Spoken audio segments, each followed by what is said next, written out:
Every time you scroll through your social media feed, you're looking at a world that has been silently curated for you. A world where some ideas flourish and others vanish without a trace. This isn't just the work of popular influencers or trending topics. It's the work of an unseen hand, a new form of power that is quietly shaping our entire digital reality. This power belongs to algorithmic censors, the artificial intelligence systems tasked with moderating the tidal wave of content we upload every single second. They are our digital gatekeepers, our silent protectors, designed to filter out hate speech, misinformation, and graphic violence. But in doing so, they've created a new, insidious problem, a pervasive and often invisible bias that is amplifying some voices while silencing others. This is the double-edged sword of AI content moderation. While these systems are essential, they are far from impartial.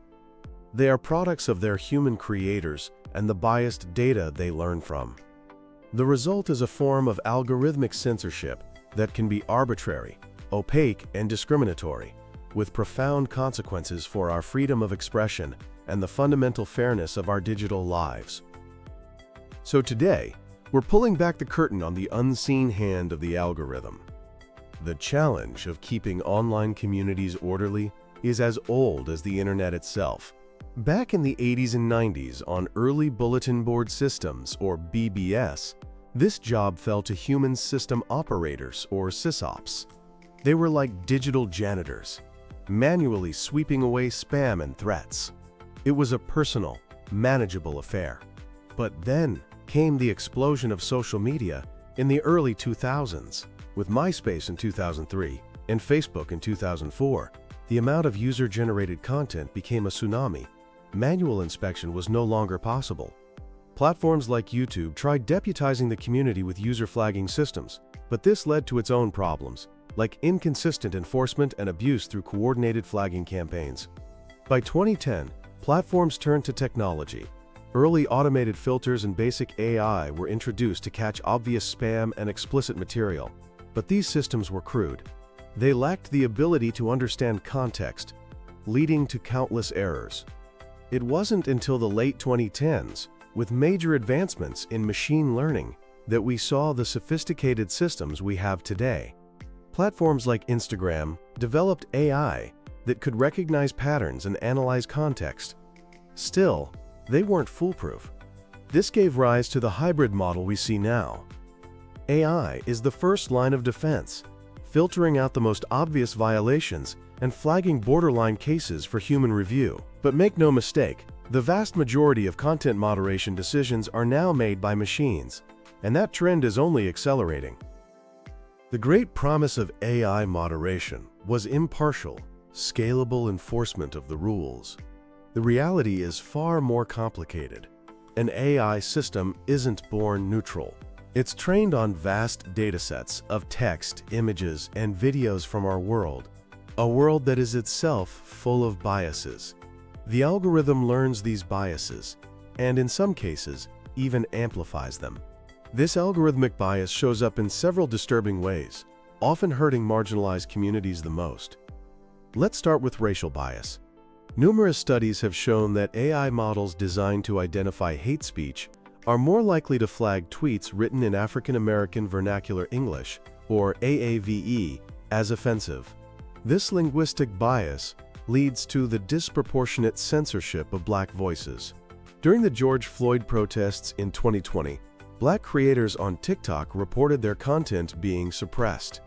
The company apologized for a technical glitch that made posts with hashtags like #BlackLivesMatter appear to have 0 views, but many creators felt their content remained throttled.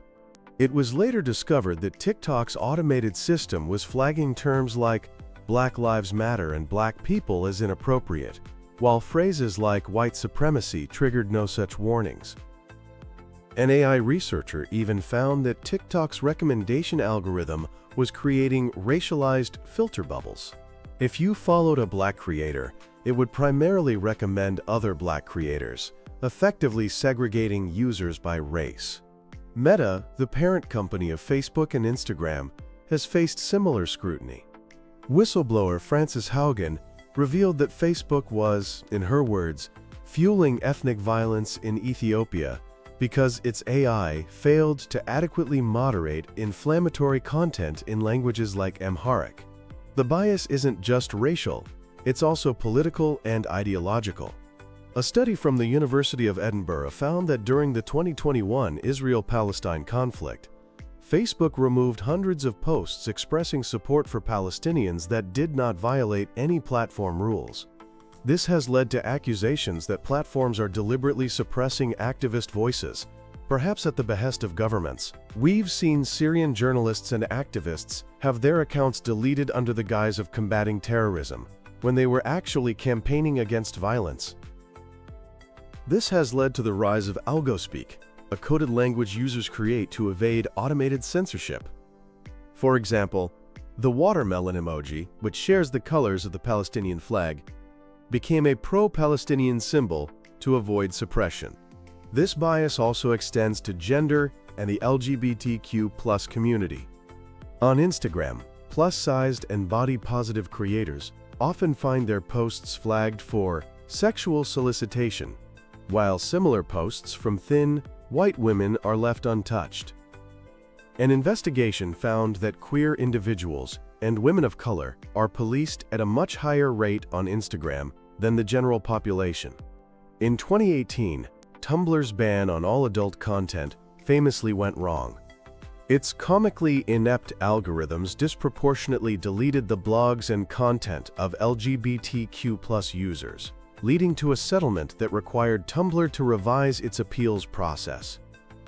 On YouTube, LGBTQ+ creators have even filed lawsuits, alleging that the platform's algorithms discriminate against them by demonetizing videos that simply contain words like gay or lesbian. These examples paint a stark picture. In an attempt to create safe spaces, these flawed algorithms are often marginalizing already vulnerable groups and stifling critical conversations. While we focus on the technology, we can't forget the humans in the system. The current model is a hybrid one, and human moderators are the last line of defense. They are the ones who review the graphic and disturbing content that AI can't handle. The psychological price they pay is immense.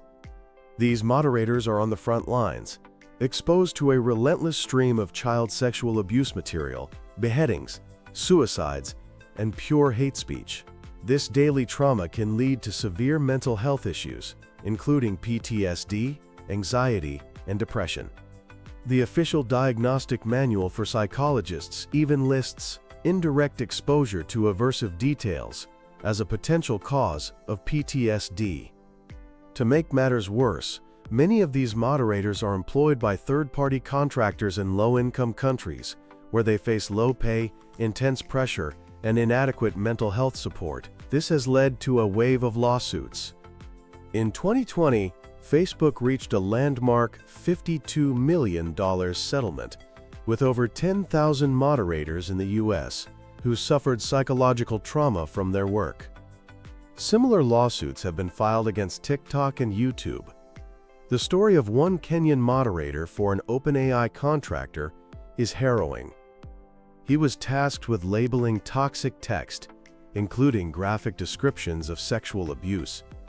His family said his personality changed drastically, he became withdrawn, and his home life fell apart. These stories reveal the hidden human cost of keeping our digital world clean. As the societal impact of algorithmic bias becomes undeniable, governments are finally starting to take action. The European Union has taken a lead role with its Digital Services Act, or DSA, which came into full effect in February 2024. The DSA is a comprehensive framework for platform accountability.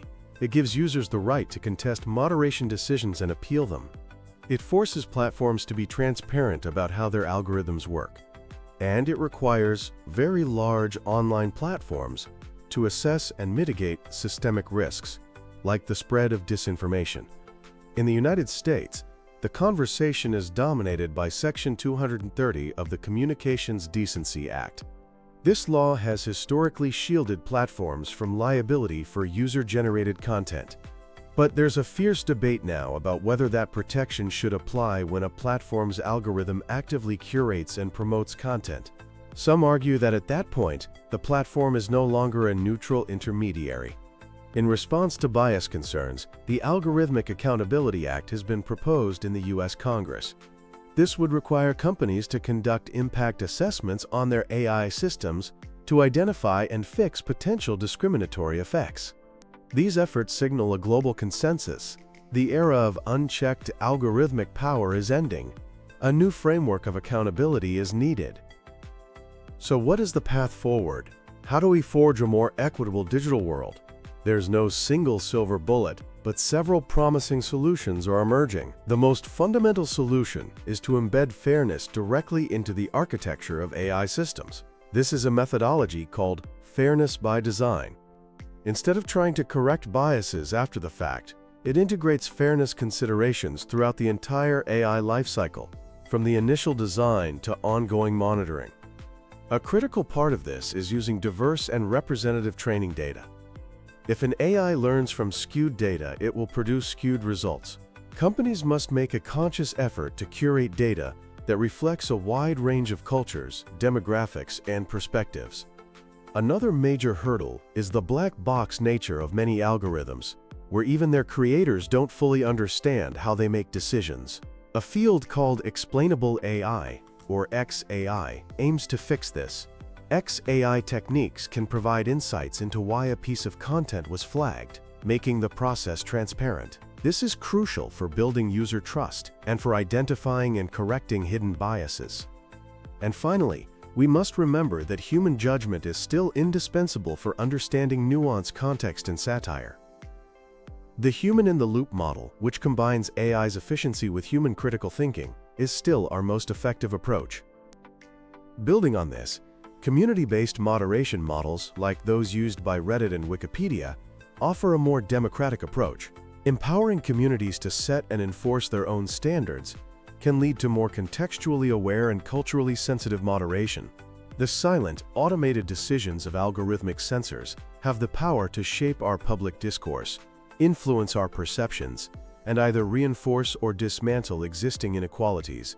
As we move forward, we must demand greater transparency and accountability from the platforms that wield this immense power. We need to invest in creating more equitable and explainable AI. And we must never lose sight of the human cost of our technological progress. The future of our digital public square depends on it.